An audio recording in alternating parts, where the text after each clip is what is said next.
আজকে আপনাদের দেখাতে নিয়ে এসেছি জামালপুরের মেলান্দ উপজেলার মাহমুদপুর ইউনিয়নের যে বানিয়াবাড়ি গ্রাম আছে, অর্থাৎ বানিয়াবাড়ি গ্রাম থেকে আকপোলা ঠেঙ্গিপাড়ার দিকে যে সবুজ ফসলের মাঠের বুক চিরে বয়ে গেছে আঁকাবাঁকা মেঠোপথ, সেই রাস্তাটিকে দেখাবো। আর আমি আপনাকে জানিয়ে রাখি যে সম্পূর্ণ ভিডিওটা আপনি দেখাবো আপনাদের ড্রোন শট তথা পাখির চোখে দেখতে কেমন এই রাস্তাটি, এবং রাস্তার আশেপাশের কিছু দৃশ্য আপনাদের দেখানোর চেষ্টা করব। সাথেই থাকুন। বানিয়াবাড়ি থেকে আকপোলা ঠেঙ্গিপাড়া যাওয়ার এই রাস্তাটি বেশ পুরনো।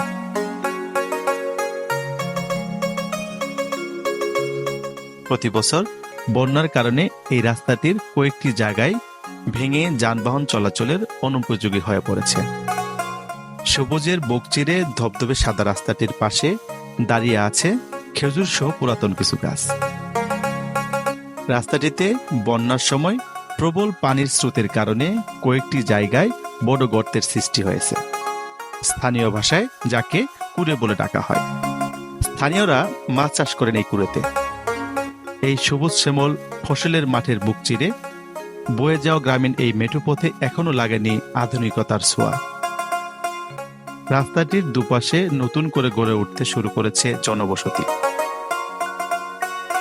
যান্ত্রিক জীবনের কষ্টকে দূর করার জন্য প্রতিদিন প্রশান্তির খুঁজে পরন্ত বিকেলে নানা শ্রেণী পেশার মানুষ ছুটে আসেন এখানে।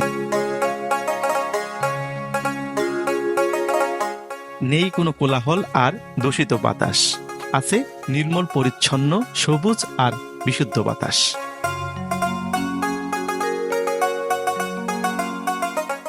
যেদিকে চোখ যায় মনোমুগ্ধকর চোখ জোড়ানো সবুজ ফসলের মাঠে।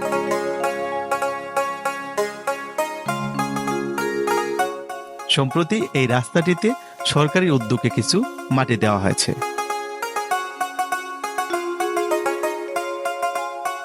মাত্র 1 কিলোমিটারের এই রাস্তাটি অনেক দিন থেকে সংস্কার না হওয়ার কারণে রাস্তার দুই পাশের মাঠে উৎপাদিত ফসলগুলো সহজে ও সঠিক সময়ে ঘরে তুলতে পারে না এখানকার কৃষকরা। তাই তাদের উৎপাদিত ফসল ঘরে তুলতে সীমাহীন কষ্টের পাশাপাশি গুনতে হয় উচ্চ মজুরি। আমরা চলে এসেছি পশ্চিমের সেই বানিয়াবাড়ি থেকে সবুজ মাঠের পূর্ব পাশের আকপোলা ঠেঙ্গিপাড়া গ্রামে।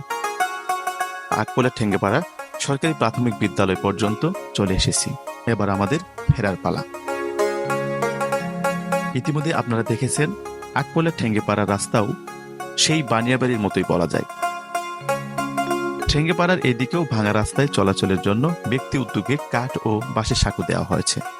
তবে কাঠ বা বাঁশের সাঁকো দিয়ে হেঁটে পার হওয়া গেলেও যানবাহন নিয়ে যাওয়া অনেকটা দুঃসাধ্য ব্যাপার।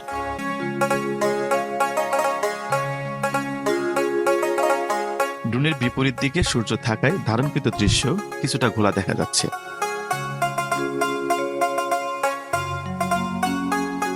আবার সেই কুড়েতে চলে এসেছি। এই কুড়ের আশেপাশের কিছু চিত্র দেখাবো আপনাদের। রাস্তার পাশে খেজুর গাছ থাকলেও সচরাচর ফসলের মাঠের মধ্যে খেজুর গাছ তেমন চোখে পড়ে না। ধান খেতে ঠায় দাঁড়িয়ে আছে একা একটি খেজুর গাছ। আবার তপ্ত রোদে বৈদ্যুতিক মোটরের সাহায্যে ফসলের মাঠে সেচ দেওয়া হচ্ছে। সবুজে ঘেরা ধান ক্ষেতের মাঝে মোটর থেকে টলটলে পানি ঝরে পড়ছে। নানা সমস্যা আর প্রতিকূল পরিবেশের মাঝেও এক অপরূপ মনোমুগ্ধকর মায়াময় গ্রামীণ পরিবেশ। আপনারা দেখলেন মনোমুগ্ধকর গ্রামীণ মেঠোপথ, অর্থাৎ সবুজের মাঠের বুক চিরে বয়ে যাওয়া আঁকাবাঁকা সেই মেঠোপথ। ভিডিওটি কেমন লাগলো মতামতে জানিয়ে দিবেন। পাশাপাশি ভিডিওটি ভালো লেগে থাকলে অবশ্যই শেয়ার করবেন। দেখা হচ্ছে নতুন ভিডিও নিয়ে। সে পর্যন্ত সুস্থ থাকুন, সুন্দর থাকুন। আল্লাহ হাফেজ।